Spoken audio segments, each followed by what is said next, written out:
Hey folks, it's a collection video, one of those days. So it's PlayStation 1, original PlayStation, whatever you want to call it. We got a bunch of those to go through, so I got them stacked up here. Please excuse the shaky cam, I can't find my tripod. And also excuse any sniffles or voice variations or whatever the case may be. I'm currently in the middle of a cold right now because it's that time of year. Anyways, and the sniffles too. Anyways, excuse me. Yeah, this is a sick collection video, literally. So, yeah, let's begin with Bloody Roar, which is a fighting game where you change into animals. It's kind of fun. Tobal number 1. Final Fantasy VII, sampler CD included. Bullshit. Actually, mine came with it came with that originally, but you see Tobal number 1 here. But we have a Twisted Metal thing here. I think it's the first one. I've had this for a while, but I haven't really tried it yet. I tried the Tobal 1 a bit. That's alright, but I tried the other disc, but I could safely say, spoilers, no Final Fantasy 7, 8, 9. Just 3 packages. Spoiler. Anyways. Mortal Kombat Trilogy.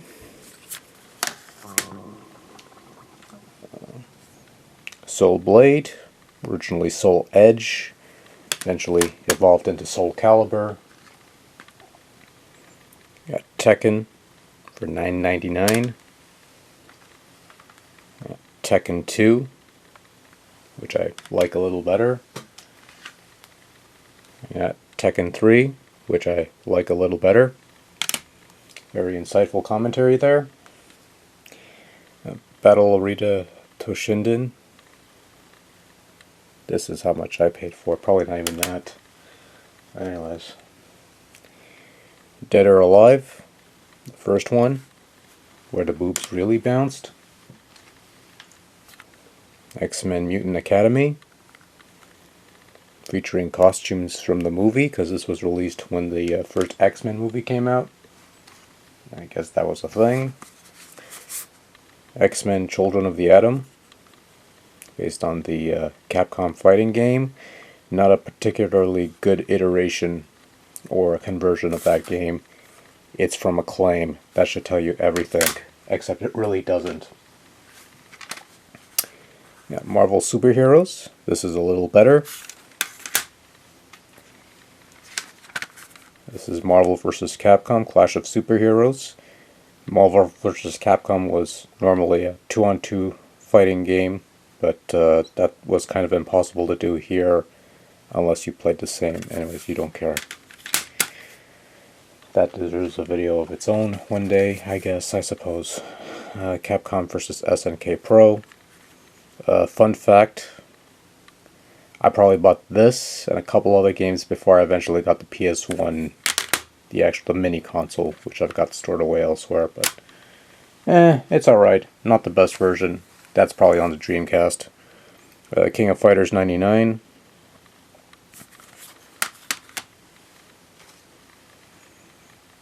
Pocket Fighter, or Super Gem Fighter, some other names, I don't know. They should make another one of those. That's fantastic. Street Fighter Alpha. Street Fighter Alpha 3, where they expanded upon it with a world tour and a couple extra characters. And then that went over to the Dreamcast, and then went over to the Game Boy Advance, and then went over to the PSP, which is probably I think the definitive version of Alpha 3 you could get, but that's just me. Street Fighter EX2 Plus.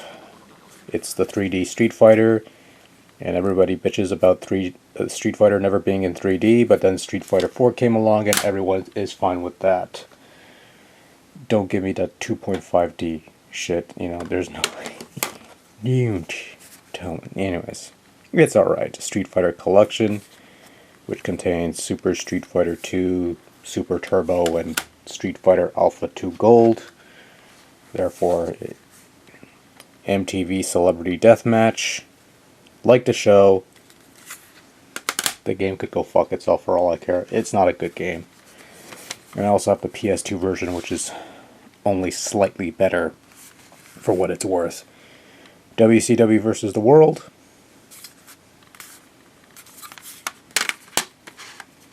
Called as such because there's only a handful of WCW wrestlers, and the rest were stand-in for Japanese talent. I guess, I suppose. I don't know. WCW Nitro.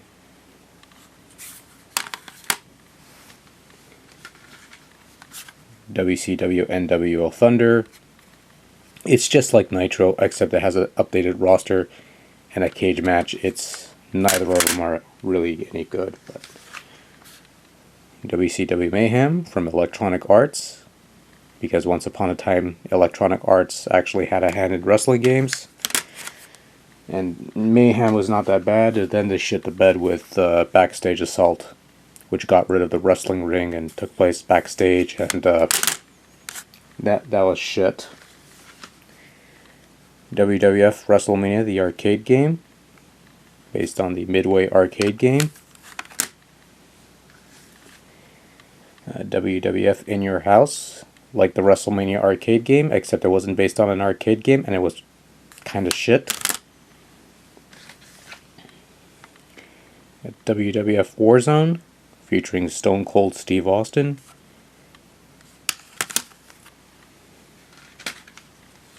WWF Attitude, which was just like Warzone, but it had more stuff. WWF SmackDown, where it was like a little more arcadey. It was you just had to hit your finisher in a couple minutes and you won the match, pretty much. SmackDown 2, Know Your Role, pretty much the same as that, but with more stuff, pretty much. Then it went to the PS2, and it eventually got better. Although these aren't too bad either. We'll get to those. We'll get to one. We'll get to two in a matter of time. Hardcore Revolution, just like WWF Attitude, but with ECW wrestlers and nothing remotely resembling an M-rated game. ECW Anarchy Rules, rated T for teen. That should tell you everything, except it really doesn't. It's pretty much the same game. Acclaim, during the PS1 era, pretty much recycled the same 3D engine and whatever. Anyways, you got RPG Maker. You can make your own RPGs. Better on PCs because you have a mouse and it's easier to distribute the games. But this is a mild curiosity piece. I might actually get around to taking one of these days. I can't talk. Gran Turismo 2. Second game in the much ballyhooed series of games. I'm going to back up a bit. Power Rangers Zeo Full Tilt Battle Pinball. I wanted to get my hands on this for a while. It took me a while to find it. It's pinball with Power Rangers. Not much else to say there. Got Power Rangers Time Force. It's more of an action game type thing. They go back in time. They do stuff that they don't do on the TV show because the TV show's cheap and all that jazz. SimCity 2000. If you have a PlayStation mouse, you could use that. It's mouse compatible. I don't have a PlayStation 2 mouse, so it's kind of useless, but it's, again, a nice little curiosity thing. And it's not a bad version, I don't think. Star Trek Invasion, where you fly starfighters instead of starships. Other than that, not bad. Now, Colony Wars.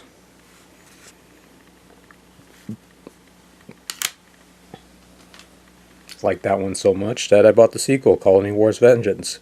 Or did I get this first and the other one, I don't remember. It's been, I like this bit though, for Canadian use only. So if I put this in an American PlayStation, it won't work. I don't know. Kind of weird. Reboot, based on the one, I can't talk. It's the cult. I'm sorry. Under normal circumstances, it's I think it was a prequel to the reboot series, or that was its intent. Bob just showed up and he does his thing, and the dog's acting up. Shut up, dog. Go back to bed. She's sleeping elsewhere. Anyways, a collection of Activision classic games for the Atari 2600 includes 30 games, and they run pretty poorly. You know, if you want Atari 2600 games on the PlayStation, add a 2 to it, get the Activision Anthology. It's a much better collection of games, and it works better. That's just me. You got Fighting Force. Includes a Tomb Raider 3 demo, which I kind of doubt, but or maybe it does, I don't remember. It's been a while. The game's not bad, actually, but then they shit the bed with Fighting Force 2, and I'd rather not talk about that. G-Darius.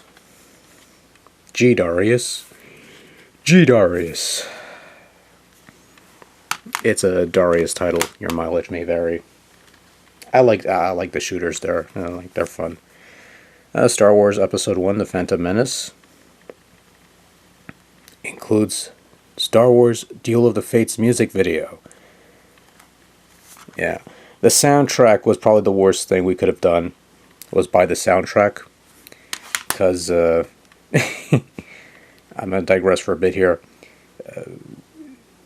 We hadn't seen the movie yet, but brother picked up the soundtrack, and that was probably the worst thing we did, because one of the track titles spoiled the movie, and that just ruined it for us. So we joke that, you know, nothing in the movie ruined. I don't know, I'm opening a can of worms just by talking about the prequels in a less than positive light, so we'll keep going. Star Wars Episode 1 Jedi Power Battles. It has a bunch of Jedi in it, and then, you know,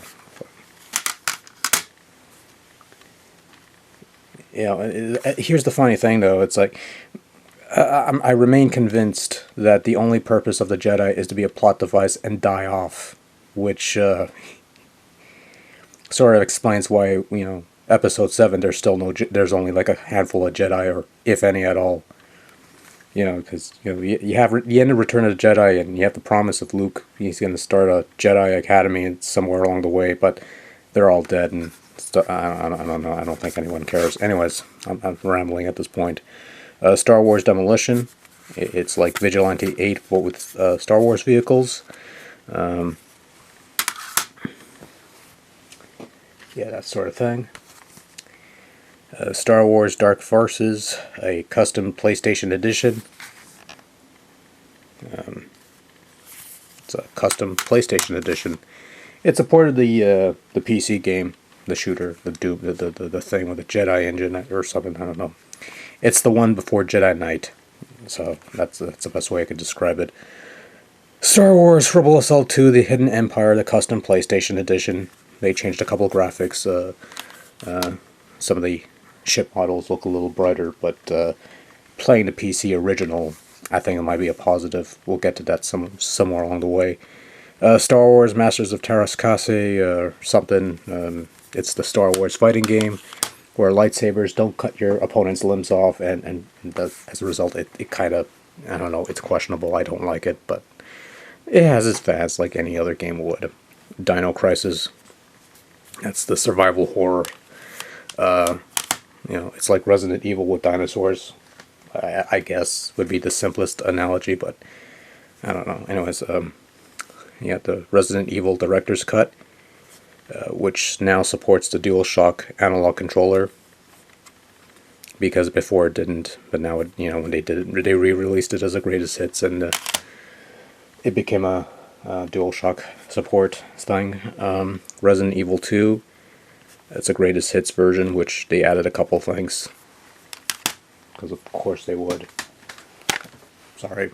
Resident Evil 3 Nemesis. It is that. Mega Man 8. This is the greatest hits version, which means it didn't come with a commemorative booklet. Guess Sony wanted something extra. They got a booklet. the Saturn version got a couple extra bosses. I don't think anybody cared. I'm sure somebody cared, but I don't know. It's just, I don't know. Mega Man Legends, they only made a couple of these. They tried making a third one, nobody cared. And by nobody, I meant Capcom didn't care. I don't know. I tried the first one. I kind of liked it. Not enough to want it to become, like, you know, if they never bring it back, I'm not gonna go crazy over it. But Mega Man X4, you got to play as Zero as a regular character, and he had his own things and stuff like that. Mega Man X5, that's alright. And yeah, Mega Man X6, which is the unnecessary sequel because it was supposed to end on 5, but they kept going because fuck you, that's why. Sorry about that. It's the cold. Did I mention I had a cold? Or recovering from one? Or something, I don't know. Final Fantasy Origins, a remake or remastering of Final Fantasy and Final Fantasy II on the NES. They were originally on the WonderSwan, I think, and then they ported it over to the Game Boy and the PSP and a bunch of other stuff. Final Fantasy Chronicles, which contains Final Fantasy IV and Chrono Trigger, because the actual cartridges were too damn expensive, or actually back in the day. I don't know, fuck. Anyways, it's alright. Final Fantasy Anthology, which contains Final Fantasies 5 and 6. It's actually the first compilation before they went to Chronicles and then they went to Origins. They went backwards in releasing their compilations, but that's okay. That's the extent of my that's the extent of my Final Fantasy, by the way. You know, it's just this. Like I said, no 7, no 8, no 9. Once the series went to 3D and went to Cyberpunk or whatever it is, I just lost interest. I don't know, it's just me. Dragon Warrior 7.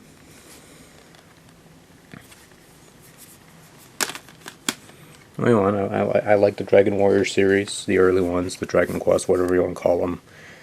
Gave that a shot, kind of liked it. Chrono Cross. I figured, sure, why not? Parasite Eve. Includes a collector's CD, which I don't remember if it has the... Okay, it does have a collector's CD. And it has videos of Final Fantasy VIII. That's the closest I have. The closest thing to Final Fantasy after 6. Or 7 and up, or something, I don't know. Fuck, whatever. Yeah, so. Machine Head.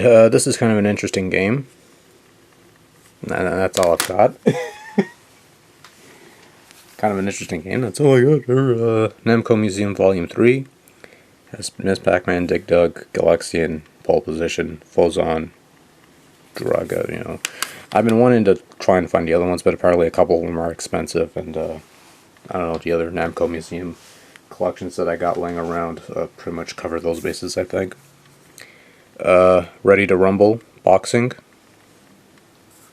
believe evidently I don't know, I have to have them Dreamcast now. No, it's Rayman, the first one, the one that started it all.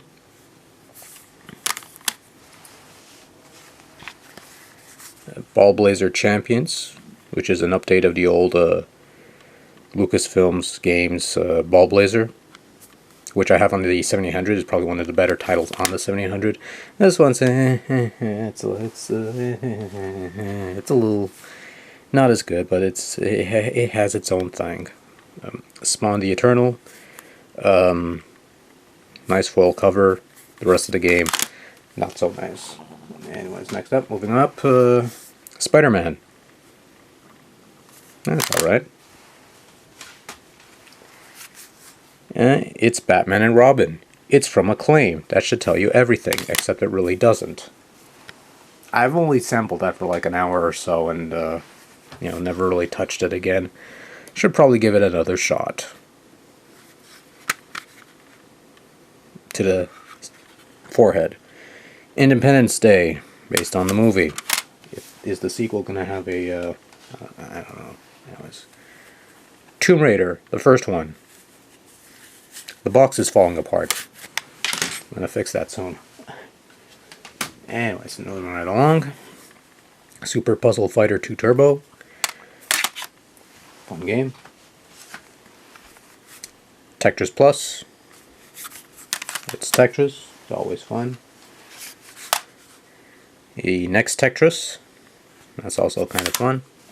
It's Tetris. It's pretty straightforward. See the Contra Adventure. Yeah, sorry about the jump cut. Had to sneeze. Anyways, see the Contra Adventure. One of 2 utterly horrible Contra games to grace the Sony PlayStation. Castlevania Symphony of the Night. Pretty much everyone knows about that one. Castlevania Chronicles, which is a remastering conversion of an old Sharp X68 Castlevania game that, yeah, well, anyways. I kind of like that one. I probably like this one more than Symphony, but then again, this one didn't have any shitty voice acting that people think it's cheesy and classic and iconic and all that other... Anyways, Vampire Hunter D, based on anime. I saw the anime, the first Vampire D anime ages ago, the first animated movie. That was kind of cool. It was alright from what I remember. This is based on the sequel, I think. I don't know the particulars, but anyways. Ridge Racer. There are no giant enemy crabs or anything like that. I don't know. I don't care. Rage Racer. That's my go-to Ridge Racer. Rage Racer. Because it has rage in it. Or something. I don't know. Oh, sorry. Ridge Racer Type 4. It's more like rage. Anyways. Rodent Track presents The Need for Speed.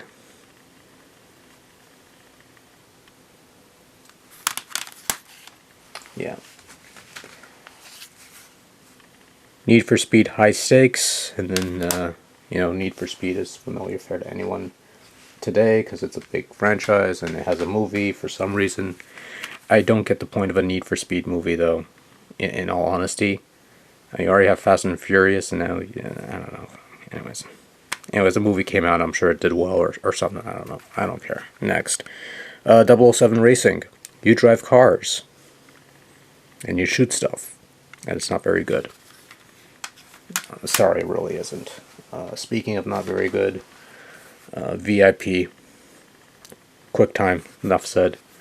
I tossed it to the side, but I gotta stack this up again. I'm looking for it. I don't care. Anyways. Pac-Man World, 20th anniversary. Played the Pac-Man World 2. Like that one. This one's alright. I like those games. Gauntlet Legends. Play the original Gauntlet Legends arcade machine. This is sort of like that, only it's 2 players. Not as good. I would suggest Gauntlet Dark Legacy on PS2 and GameCube. I think there's also that one had an N64 release. I'm not sure. Finally, Tempest X 3. And there you go. Yeah, that's all I got. Good night.